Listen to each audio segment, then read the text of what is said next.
Hello students, so in our last session we have studied till cytoplasm. Today we are going to start with nucleus. So let's proceed. So what is nucleus? You remember the temporary mound of onion peel we prepared? We had put iodine solution on the peel, right? Saffron, you must be saying that ma'am we have put saffron. So iodine also we can put. Why? What would we see if we tried observing the peel without the putting the iodine solution? Try it and see what the difference is. Means when our schools will be started, they will perform these experiments. So further, when we put iodine solution on the peel, did its cell got evenly colored?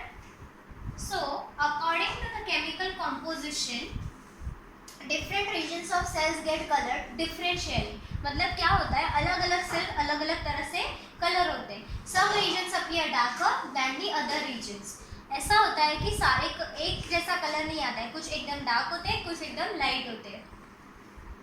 Apart from iodine solution we could also use saffron solution, I told you, or methylene blue. These are what? These are the indicators जिसके वजह से हमें colour दिखता है, वरना colourless रहेगा तो we cannot observe in the microscope. So these are the indicators which we use for observing the specimens. Specimens मतलब जो हमारा मेन है, जैसे कि हम यहाँ पे ऑनियन पील लिया हुआ है. Solutions to stain the cells. We have observed cells from an onion. Let us now observe cells from our own body. मतलब ऑनियन का तो देख लिया हम लोग ने, उसके पील में न्यूक्लियस दिख रहा था, साइटोप्लाज्म दिख रहा था, लेकिन अभी हम लोग हमारे बॉडी में क्या क्या चीजें हैं वो डिटेल में पढ़ेंगे. Okay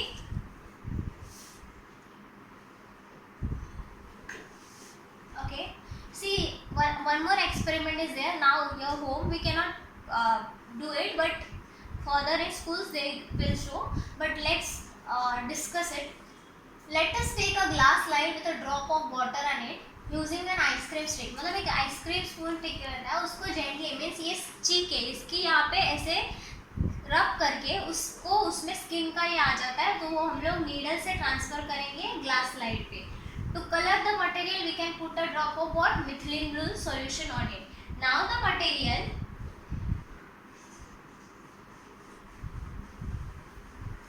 is ready for observation under microscope. Okay, do not forget to put a cover slip. cover slip लगाना क्यों जरूरी है? उस दिन मैंने आप लोगों को बोला था इतना हमारा ग्लास स्लाइड रहता है उस पे कवर स्लिप, ताकि बबल्स ना और हमें हमारा स्पेसिमेन ठीक से दिखे. Okay, do not forget to put a cover slip on it. What do we observe? What is the shape of the cells we see on the sheet? That you have to draw on the diagram. So ये हम लोग देखेंगे schools पे कब करवाते हैं.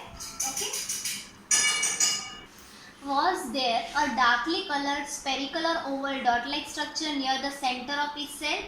This structure is called as nucleus. मतलब जैसे हम लोग ने ऑनियन पील में हमें न्यूक्लियस और साइटोप्लाज्म दिखा था, वैसे ये जो स्किन चीक्स का स्किन हम लोग ने नीडल लेके उसमें सैफरिन, मिथिलीन ब्लू ये सब डाल के देखा, तब हमें क्या दिखा? एक ओवल शेप के सेल्स दिख रहे थे, उसमें डॉट लाइक स्ट्रक्चर था, and that was known as what? Nucleus. So where there are similar structure in onion peel cells, of course same were there, but difference is shape वगैरह थोड़ा अलग रहेगा. बाकी ये oval shape था, वो pentagon था. The nucleus. Now we will detail study of nucleus. The nucleus has a double layered covering called nuclear membrane. क्या रहता है? double layer covering रहता है, जिसे हम लोग बोलते हैं nuclear membrane. The nuclear membrane has pores which allow the transfer of material from inside the nucleus to its outside. मतलब क्या करता है? उसमें पोर्स रहते हैं जिससे अंदर बाहर चीजें आती रहती है. कहाँ से? साइटोप्लाज्म से. To the cytoplasm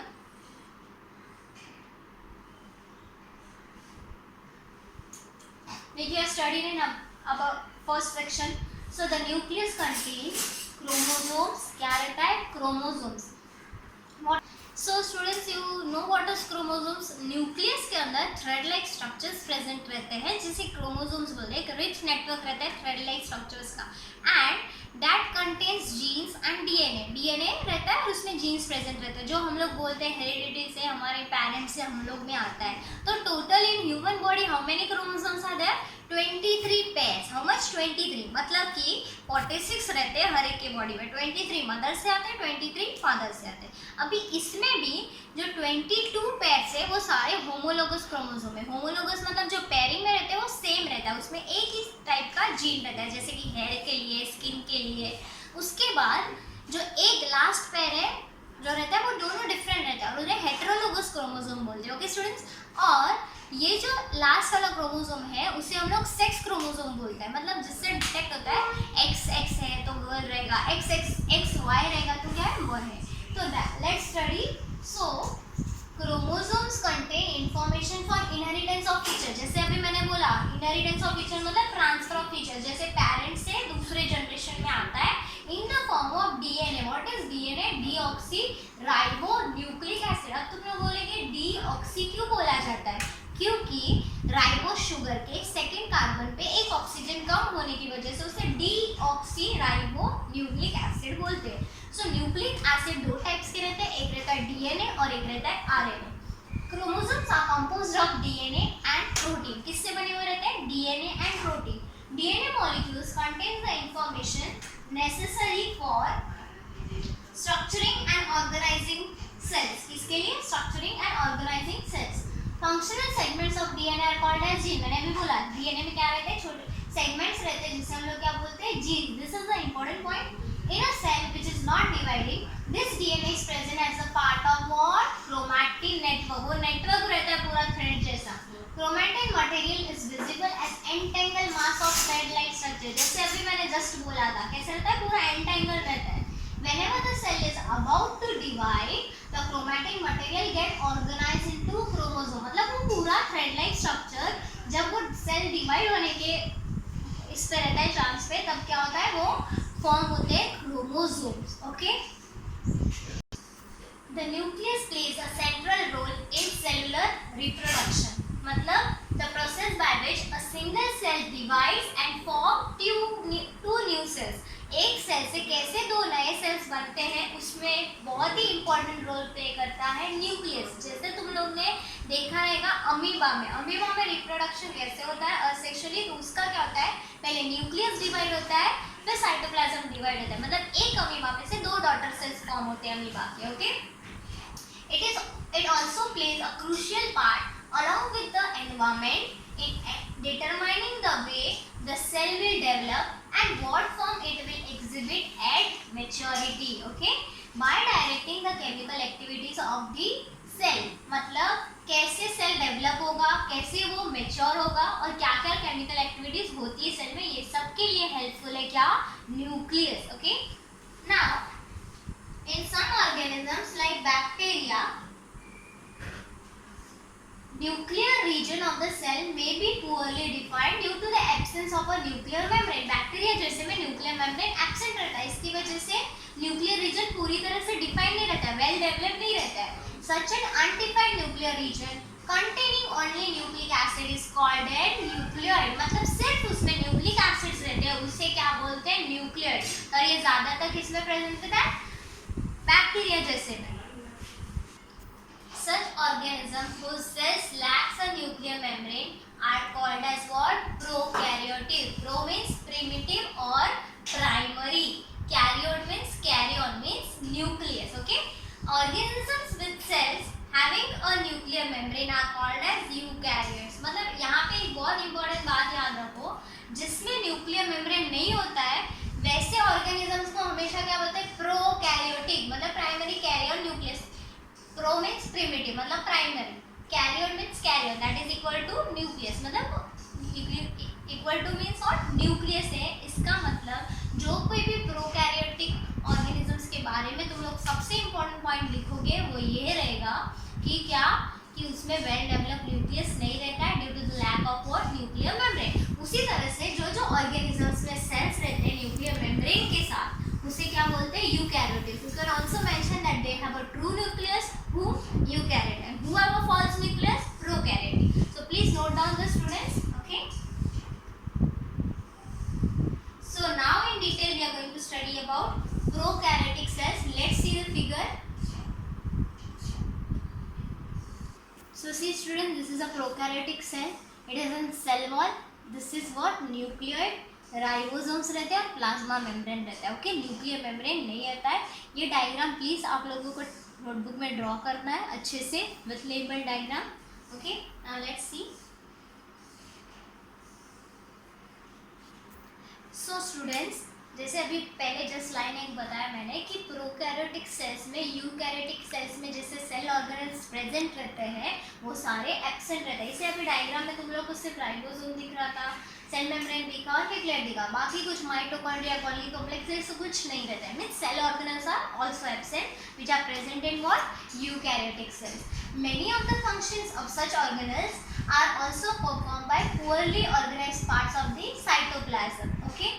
The chlorophyll in photosynthetic prokaryotic bacteria is associated with membranous vesicles, bag-like structure, but not with plastids as in eukaryotic cells. मतलब membranous vesicles present रहते हैं बैक्टीरिया मतलब प्रोकैरियोटिक बैक्टीरिया में क्योंकि उनमें chlorophyll रहता है, लेकिन प्लास्टिड्स नहीं रहते जैसे कि वो यूकैरियोटिक्स में रहते हैं। Okay students, now we are going to study about cytoplasm. क्या पढ़ेंगे?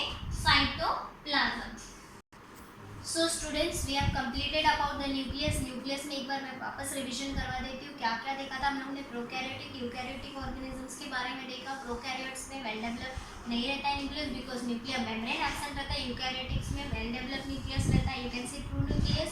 उसके बाद हम लोगों ने देखा कि न्यूक्लियस में chromatin like thread like structures रहता है जिसमें क्रोमोसोम्स रहते हैं। जब वो सेल डिवाइड होने लगता है वो वेल डिफाइंड क्रोमोसोम्स बनते रहते हैं। वो क्रोमोसोम्स में प्रेजेंट रहते हैं डीएनए जिसमें छोटे छोटे सेगमेंट्स रहते हैं जीन्स के जो हेल्प करता है इनहेरिटेंस में, मतलब transfer of characters from one generation to another. Then now we are going to study about cytoplasm. Nucleus तो डॉट लाइक स्ट्रक्चर पता है, जो फ्लूइड लाइक स्ट्रक्चर प्रेजेंट रहता है सेल के अंदर उसे हम लोग साइटोप्लाज्म बोलते हैं। तो डिटेल में स्टडी करते हैं। When we look at the temporary mounts of onion peel as well as human chick cells, we can see a large region of each cell enclosed by the cell membrane, right? We can see a large region. Nucleus के आजू बाजू का पूरा region रहता है. This region makes up very little stain and it is called as what? Cytoplasm. ज़्यादा उसमें colour नहीं अच्छा होता है and it is called as what? Cytoplasm. The cytoplasm is the fluid content. मैंने अभी बोला fluid content inside the plasma membrane. इसके अंदर plasma membrane के अंदर रहता है. It may also contains specialized cell organelles. उसके अंदर specialized cell organelles present रहते हैं. Each of these organelles performs a specific function for what? Cell. यही हम लोग organelles पढ़ेंगे आगे डिटेल में. उससे पहले आगे ये पढ़ते हैं. Cell organelles are enclosed by membranes in prokaryotes. Beside the absence of a defined nuclear region, the membrane-bound cell organelles are also absent. मतलब याद रखो प्रोकैरियोटिक सेल्स में क्योंकि वेल डेवलप्ड न्यूक्लियर मेम्ब्रेन भी नहीं है, इसकी वजह से उसमें सेल ऑर्गेनेल्स भी एब्सेंट रहते हैं. Okay. On the other hand the eukaryotic cells have nuclear membrane as well as membrane enclosed organelles. क्या रहता है? न्यूक्लियर मेम्ब्रेन और उसके अंदर सारे सेल ऑर्गेनेल्स प्रेजेंट रहते हैं. The significance of membranes can be illustrated with the example of viruses. Viruses lack any membranes, hence do not show characteristics of life until they enter a living body and use its cell machinery to multiply. इसका मतलब ये है कि virus खुद ब खुद नहीं live कर सकते हैं. वायरस को हमेशा कोई ना कोई होस्ट बॉडी चाहिए रहती है. जैसे कि वो किसी बॉडी के अंदर जाएगा लिविंग सेल के अंदर तो ही वो मल्टीप्लाई करता है. That's why still we say that viruses are at the edge of living and non-living beings. Okay. So students, here is one question. Fill in the gaps in the following table illustrating differences between prokaryotic and eukaryotic cells. So this is very important, distinguish between, many times it comes in exam. So now let's see prokaryotic and eukaryotic cells. They are given the size generally small, means 1 to 10 micrometer. 1 micrometer is equal to what? 10 raised to minus 6 meter. Size generally large, 5 to 100 micrometer. Now nuclear region not well defined, so you write nuclear region undefined and it is known as what? Nucleoid. क्या बोलते हैं? Because nuclear membrane present नहीं रहता है and it is known as what? Nucleoid. Nuclear region well defined and surrounded by nuclear membrane. Here you will write undefined, not surrounded by nuclear membrane because nuclear membrane is absent and it is known as what? Nucleoid. Okay. Then chromosome, एक single chromosome रहता है and more than one chromosome. जैसे मैंने बोला बहुत सारे chromosomes रहते हैं. Membrane bound cell organelles absent, membrane bound cell organelles present. You can name some organelles like mitochondria, Golgi complex, endoplasmic reticulum. ये 2-3 एग्जाम्पल आप लिख देना. ओके, तो ये प्लीज नोटबुक में अपना डिस्टिंग्विश लिख देना. अभी हम लोग डिटेल में पढ़ेंगे सेल ऑर्गेनल्स. क्या पढ़ेंगे? Cell organelles. Every cell has a membrane around it to keep its own content separate from the external environment. तो हर एक सेल में एक मेम्ब्रेन रहता है जो सारे अपने कंपोनेंट्स को सेपरेट करके रखता है एक्सटर्नल एनवायरनमेंट से. Large and complex cells, including cells from multicellular organism, need a lot of chemical activities to support their complicated structure and function. मतलब जो एकदम बड़े बड़े लार्ज कॉम्प्लेक्स सेल्स रहते हैं, मल्टीसेलुलर ऑर्गेनिजम्स हैं, उसमें बहुत सारी केमिकल एक्टिविटीज़ की ज़रूरत रहती है ताकि उनका स्ट्रक्चर पूरी तरह से फॉर्म हो, क्योंकि वो बहुत कॉम्प्लिकेटेड रहता है, तो उसका फंक्शनिंग बराबर से हो. तो ये एक्टिविटीज़ को चालू रखने के लिए अलग अलग different kinds of separation form होते हैं. And this cells use membrane bound lipid structures. मतलब कुछ कुछ अलग अलग स्ट्रक्चर्स फॉर्म रहते हैं, या you can say that as organelles. Okay, within themselves.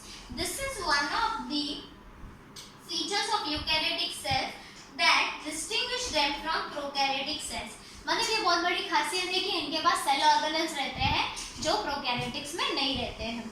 Some of these organelles are visible only with an electron microscope. Always remember, जरूरी नहीं कि हमें naked eye से सब कुछ दिखेगा या फिर नॉर्मल माइक्रोस्कोप से दिखेगा. हमें कुछ कुछ ऑर्गेनल्स इलेक्ट्रॉन माइक्रोस्कोप से देखने पड़ते हैं. Okay, we have talked about the nucleus in a previous section. कभी पढ़ा हम लोगों ने? पहले ही जस्ट पढ़ा है, अब भी पढ़ा था. Some important examples of cell organelles which we'll discuss now are endoplasmic reticulum. Sorry, क्या है?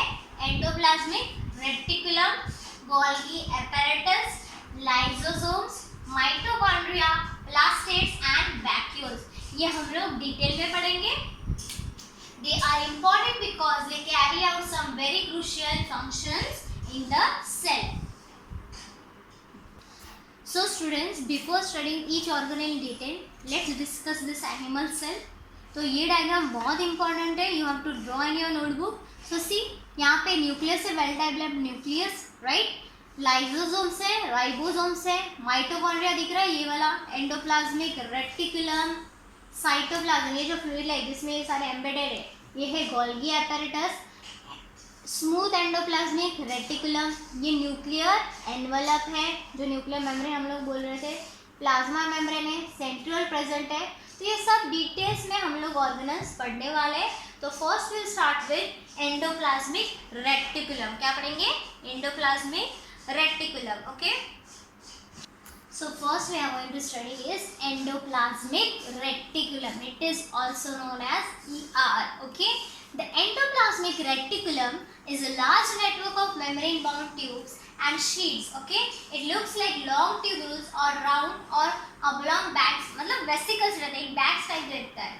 The endoplasmic membrane is similar in structure to the plasma membrane. किसके similar रहता है? Plasma membrane. अगर एग्जाम में आता है तो you will write it is similar to what? Plasma membrane. Then there are two types of ER, मतलब endoplasmic reticulum. एक रहता है rough endoplasmic reticulum, RER you will say, and एक रहता है smooth endoplasmic reticulum. Okay, now we are going to study ये दोनों में डिफरेंस क्या है, कैसे रहता है. तो जो रफ एंडोप्लाज्मिक रेटिकुलम है, it looks rough under a microscope because it has particles called ribosomes attached to its surface. कैसे दिखता है ये? रफ एंडोप्लाज्मिक रेटिकुलम रफ रहता है माइक्रोस्कोप में जब हम लोग ऑब्जर्व करते हैं, क्योंकि उसमें पार्टिकल्स रहते हैं जिसे हम लोग बोलते हैं ribosomes attached to its surface. The ribosomes which are present in all active cells are the sites of protein manufacture. किसका काम करता है ये? प्रोटीन मैन्युफैक्चर का. कौन? Ribosomes. The manufactured proteins are then sent to various places in the cell depending on the need using what? The endoplasmic reticulum. मतलब ये जो प्रोटीन्स बनाते हैं राइबोसोम, वो बाद में हर एक सेल्स के अलग अलग हर एक पार्ट में पहुंचाया जाता है सेल के, जिस तरह से ज़रूरत रहती है. The smooth endoplasmic reticulum helps in the manufacture of fat molecules. किसका? Fat molecules or lipids important for cell function. Some of these proteins and lipids help in building the cell membrane. इसके लिए काम आते हैं कुछ proteins और lipids in building the cell membrane, and this process is known as membrane biogenesis. Very important, remember, some proteins and lipids helps in building the cell membrane. This process is known as what? Membrane biogenesis. Some other proteins and lipids function as enzymes and hormones. और कुछ proteins और lipids enzymes की तरह भी काम आते हैं और hormones की तरह. Enzymes are biocatalysts जो हमारे process में help करता है. Although the endoplasmic reticulum varies greatly in appearance in different cells, it always forms what? A network system. इस तरह से endoplasmic reticulum हर एक appearance में काम आता है और एक पूरा network system form करता है. Okay? So ये क्या था? Endoplasmic reticulum. This in that we have studied about rough and smooth endoplasmic reticulum. Thus, one of the endoplasmic reticulum is to serve as channels for the transport of material. मतलब proteins को कैसे अलग अलग regions में लेके जाना cytoplasm में या फिर साइटोप्लाज्म और न्यूक्लियस के बीच में, वो एक एंडोप्लाज्मिक रेटिकुलम उनका काम करता है. उसी तरह से वो उसका भी फंक्शंस फॉर्म करता है, मतलब कि साइटोप्लाज्मिक फ्रेमवर्क का, providing a surface for some of the biochemical activities of the cell. Okay, in the liver cells of the group of animals called vertebrates, smooth endoplasmic reticulum plays a crucial role in detoxifying many poisons and drugs. We will study in 7th chapter. So poisons और drugs को निकालने के लिए, मतलब detoxify करने के लिए, वो टॉक्सिन्स जो रहते हैं उनको रिमूव करने के लिए हेल्प करता है कौन सा? Smooth endoplasmic reticulum. Okay, now अभी इससे पहले हम लोग ने एनिमल सेल देखा, अभी हम लोग देखेंगे प्लांट सेल. क्या देखेंगे? Plant cell. So let's see.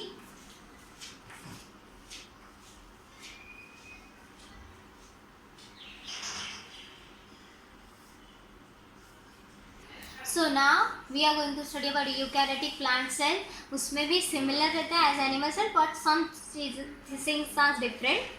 Cytoplasm दिख रहा है. Chloroplast, it helps in what? Carrying out photosynthesis. Okay, because it contains chlorophyll. Mitochondria है, सेल वॉल है, राइबोसोम्स है, adjacent cell wall, plasma membrane, this is nuclear envelope, Golgi apparatus, nucleus, again chloroplast, rough endoplasmic reticulum, smooth endoplasmic reticulum, lysosomes. Okay, लेकिन shape अलग रहता है दोनों का, plant cell का और एनिमल सेल का. So students, you have to draw plant cell, animal cell, prokaryotic cell. Okay, मतलब plant cell, animal cell, eukaryotic में आता है प्रोकैरियोटिक सेल का. यूकैरियोटिक के दो है, animal cell as well as plant cell. Let's study now with Golgi apparatus. अभी हम लोग क्या पढ़ेंगे? Golgi apparatus.